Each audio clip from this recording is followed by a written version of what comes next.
So this time we're putting together the Demolished Warehouse from Warcradle Scenics Augusta series. So as you can see here, I have already put together part of the build just to show you how everything fits properly. Now, there's a couple of things to keep in mind about this particular building and this series of buildings.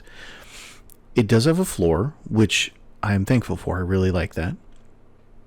But one thing that you're going to have to wrestle with as you're putting it together is the fact that the walls just kind of sit on or around the floor depending on the configuration, and there sometimes is not a whole lot holding it together. As you can see, that's me reinforcing one of the side walls there because there really isn't a whole lot keeping that wall from falling over. So the best thing to do is to use a little bit of PVA just to make sure that it stays up there without too many issues. Now, as you can see, the door is workable, and it uses those the little slats with the holes in them to hold the door just like the rest of the series.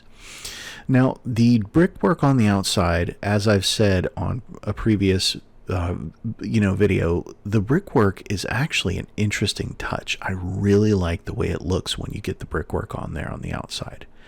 Now, one thing I did struggle with here is these little clips on those doors. Those two clips on the bottom are the only thing holding the doors on. That might be a little bit of a struggle for you depending, but as long as you put them on there and then put the wall down without putting any stress on the individual little clips, you'll be fine. Now, when putting together things like, in this particular instance, the railing, it's a little bit easier because there are tabs there to hold everything in place. And that's the one thing that some of the walls and some of the other things here are missing, are a couple of tabs to keep everything just kind of oriented properly. And I do feel like we could use a couple more tabs here and there just to kind of keep everything steady, but it's not a game breaker when it comes to this terrain. Now, as you can see, I did have a little bit of a struggle there with that far wall. I did glue it on after I put the railing and the little balcony on, and I should have waited, and I should have put the balcony on after it was dry and after it had been set, but I was just following the instructions. So I just leaned it up against, as you can see there, a bottle of airbrush primer, and that kept it from falling over until the glue dried. So it's not that big of a deal once you get everything kind of sussed out. There are a couple of things here that you probably could do in a different, in kind of a different order to make things mesh a little bit better. And this is one of those things. I would put the balcony on after the wall sets. Now, as with the other side, this side has the same brickwork that kind of holds on to the outside of the wall. And this brickwork does add a lot of flavor to the build. I really like the way it looks. I've said that before. I'll say it again. I think the brickwork is a very nice addition. It gives it that 3D look. One thing I will say is this part is a little fiddly. You have to be careful which of the holes that you put the pegs into, because some of the pegs are going to be positioned there on the railing when you put this ladder on, and that is one thing that was not 100% clear as I was putting things together. I sort of just guessed at where most of the stuff should be going, and you'll see here, as I'm putting the railing on, when you put that ladder on, it will actually show you which places or which holes to put the slats in. And quite honestly, I should have waited until it was up and on the balcony before I put the little metal teeth on there to hold it up, because as you can see here, I had to move things around a little bit to get it to fit properly. And that's partially just, I could have pre-fit everything and I could have pre-assembled it, and it probably would have gone a little bit smoother, honestly. But in this particular case, I actually did not, and I know I usually emphasize this, so bad on me, I usually dry fit everything before I put it together. And normally that's what kind of keeps things from sloshing around too much or falling apart, is you put it together, dry fit, and then you go back, and then once you have a good grasp on it, then you glue it in and you make everything permanent once you know where this stuff goes. So that was a little bit of a struggle.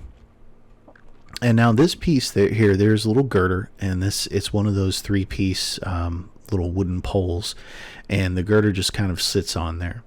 Now these little tabs here, they are a little flimsy, so be careful as you're putting those tabs on so you don't break them, because those little tabs are kind of the only thing that's holding on to the front of that building, and you really have to be careful as you're assembling it, otherwise you might actually break the tabs. Now this roof is like Tillinghast Manor, where it is actually just a couple of small pieces that are sandwiched up against each other with 2 tabs.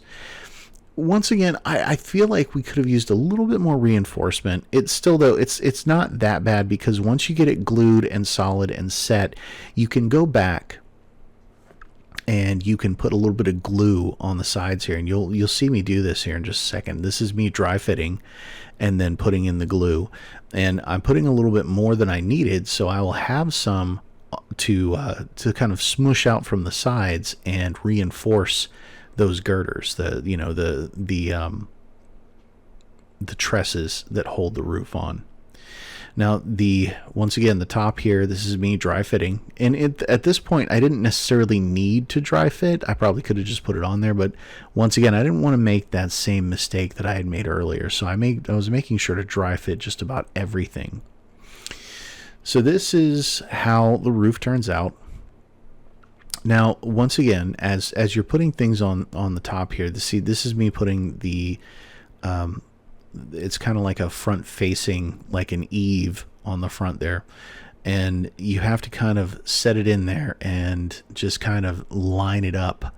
It doesn't really snap in very well. There are a couple of little guides there, but you kind of have to be careful as you're putting this up there. And at one point on one of them, I did have to use a rubber band to keep things together.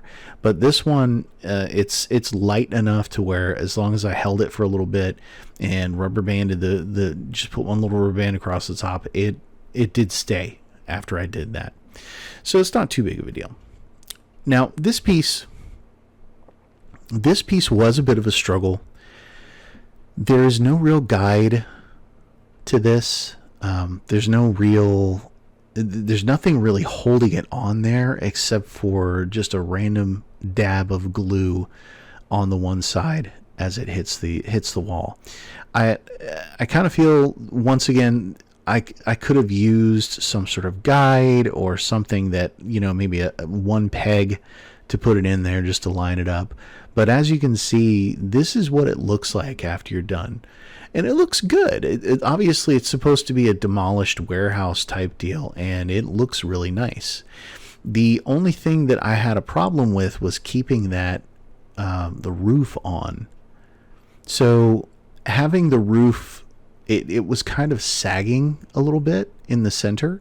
And I get it. This is like a demolished warehouse or whatnot, but I didn't want that roof to sag too much, because eventually it looked like it was going to fall in. Now this is me just following the instructions, and as you can see, I was having a hard time keeping it up there. So my solution was magnets. So as you can see, this is before, this is before it was not really sticking very well. So what I did here is I took a couple of magnets and I glued the magnets to one side, glued the magnets to the other.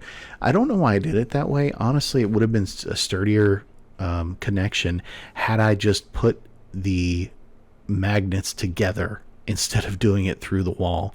I was trying to make it not stick out so much, but as you can see, it still does hold fast. And I did this with both sides. Anyway, so that's what it looks like. Thank you for watching. Please like and subscribe, and we'll see you in the next video.